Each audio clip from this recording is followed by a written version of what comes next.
Ribuan warga yang mendukung pemakzulan Park Geun-hye merayakan putusan bersejarah Mahkamah Konstitusi dengan turun ke jalan.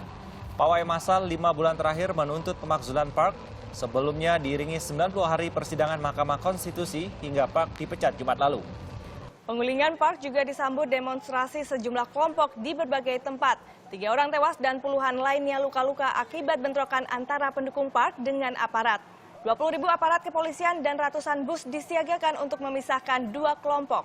Park Geun-hye dimaksulkan setelah menjabat presiden selama kurang dari 4 tahun. Park digulingkan karena terlibat skandal korupsi dan pembocoran rahasia negara yang menyebabkan kekacauan politik di negeri ginseng.